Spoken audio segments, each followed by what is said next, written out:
اللهم صل على محمد وعلى آله وصحبه وسلم۔ نبی علیہ السلام نے ارشاد فرمایا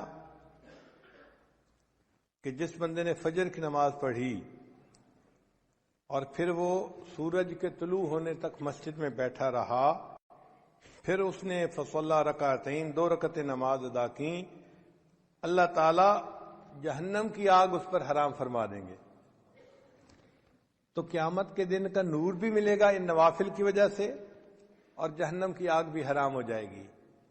نفل ادا کرنے والے بندے کو اللہ تعالی قیامت کے دن جہنم میں نہیں ڈالیں گے۔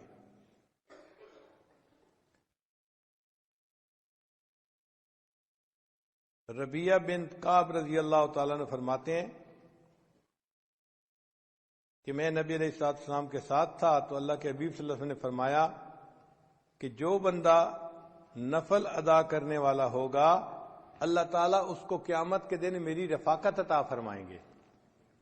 آپ ذرا سوچئے یہ کتنا بڑا انعام ہے کہ ان نوافل کے ادا کرنے پر اللہ تعالیٰ قیامت کے دن نبی علیہ السلام کی رفاقت ادا فرمائیں۔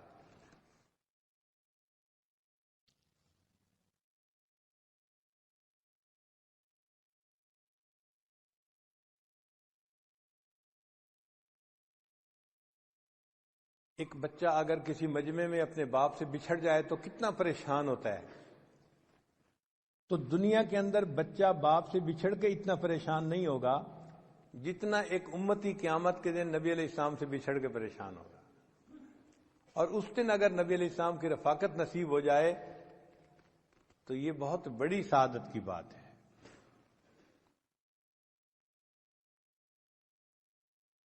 اور جو بندہ نوافل ادا کرتا ہے اس کو اللہ تعالیٰ کا قرب نصیب ہو جاتا ہے۔ حدیث مبارک میں ہے یتقرب الی عبدی بالنوافل حتی احبہ، میرا بندہ نوافل کے ذریعے میرا ایسا قرب حاصل کر لیتا ہے کہ میں اس سے محبت کرنے لگ جاتا ہوں۔ یعنی نفل ادا کرنے والا بندہ اس سے اللہ تعالیٰ محبت فرماتے ہیں، اللہ کا قرب نصیب ہوتا ہے نوافل کے ادا کرنے پر۔ پھر اللہ فرماتے ہیں میں اس کی آنکھ بن جاتا ہوں جس سے وہ دیکھتا ہے، ہاتھ بن جاتا ہوں جس سے وہ پکڑتا ہے، میں زبان بن جاتا ہوں جس سے وہ بولتا ہے۔ سبحان اللہ، یہ حدیث مبارکہ تو بڑے عجیب مضمون کی حامل ہے کہ اللہ تعالیٰ فرماتے ہیں میں اس کے ہاتھ بن جاتا ہوں جس سے وہ پکڑتا ہے، آنکھ بن جاتا ہوں جس سے وہ دیکھتا ہے۔ محدثین نے اس کے معنی یہ لکھے ہیں کہ یہ جو جسم کے اعضاء ہیں یہ انسان کے معاون ہوتے ہیں۔ دیکھیں ہم جو کام بھی کرنا چاہتے ہیں تو ہاتھ، پاؤں، آنکھ یہ سب ہمارے معاون ہیں، ان کے ذریعے سے ہی ہم وہ کام کرتے ہیں۔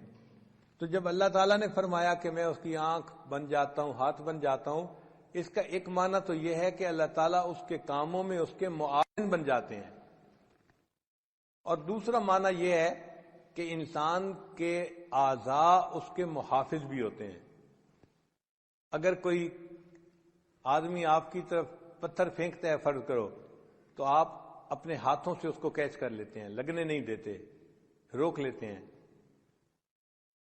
آپ کو کسی جگہ خطرہ ہو تو آپ بھاگتے ہیں وہاں سے بچنے کے لیے۔ تو اعضاء بندے کے محافظ بھی ہوتے ہیں۔ تو جب اللہ تعالیٰ بندے کے اعضاء کا ذکر فرما رہے ہیں تو محدثین نے کہا اس کا معنی یہ کہ اللہ تعالیٰ بندے کے محافظ بن جاتے ہیں اور اس بندے کی ہر برائی سے حفاظت فرماتے ہیں۔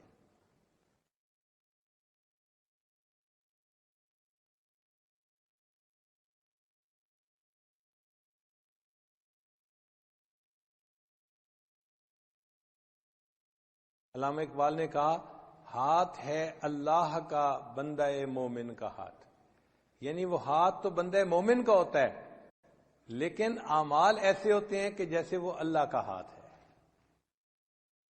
اللہ تعالیٰ قرآن مجید میں فرماتے ہیں اے میرے حبیب صلی اللہ علیہ وسلم جب آپ نے مٹی پھینکی تھی کافروں کی طرف، وما رمیتا اذ رمیتا ولکن اللہ رما، جب آپ نے وہ ریت پھینکی تھی ان کافروں کی طرف جو ان کی آنکھوں میں جا کے پڑی تھی، وہ آپ نے نہیں پھینکی تھی، وہ تو اللہ تعالیٰ پھینک رہے تھے۔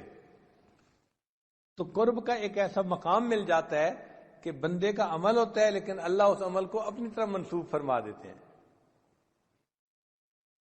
اس لیے شاعر نے کہا گفتئے او گفتئے اللہ بود، گرچہ از حلقو میں عبداللہ بود۔ اگرچہ وہ بندے کے حلق سے بات نکلتی ہے لیکن اس بندے کی بات ایسے ہوتی ہے جیسے اللہ کی بات ہوتی ہے۔ اللہ ان کی زبان کا نکلی ہوئی بات کو پورا فرما دیتے ہیں۔ اور یہ تو ہم نے بھی اپنی زندگی میں مشاہدہ کیا بعض بزرگوں کی صحبت میں رہ کر کہ ان کے منہ سے بات نکل جاتی تھی، اللہ پوری کر دیتے تھے۔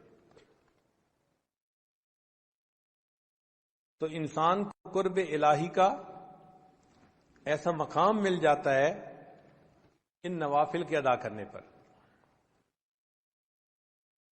اور ایک حدیث پاک میں ہے، حضرت عقبہ بن عامر اللہ عنہ اس کی روایت کرتے ہیں کہ جو بندہ دن کے شروع میں چند نوافل ادا کر لیتا ہے، اللہ تعالیٰ پورے دن کے کاموں میں اس کی کفالت فرماتے ہیں۔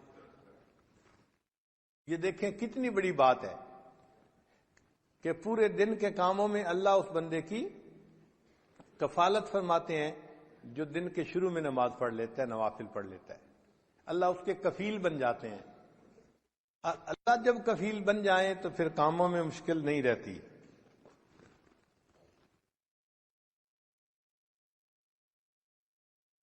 اور ایک حدیث قدسی ہے، امید ہے آپ اس کو دل کے کانوں سے سنیں گے۔ اللہ تعالیٰ ارشاد فرماتے ہیں، ابن آدم، اے ابن آدم، تفرغ لعبادتی، تو میری عبادت کے لیے اپنے آپ کو فارغ کر لے، املأ صدرک غنًا، میں تیرے سینے کو غنا سے بھر دوں گا، واسد فقرک، اور میں تیرے فقر تنگ دستی کے راستے کو بند کر دوں گا، یعنی نہ تجھے تنگ دستی آئے گی، اور تیرے سینے میں غنا کو ڈال دوں گا، تو مستغنی ہو جائے گا سب سے، تجھے دوسروں کی حاجت نہیں رہے گی۔ تو دیکھیے نوافل کے ادا کرنے پر دنیا کے فائدے بھی کتنے ہیں انسان کے لیے۔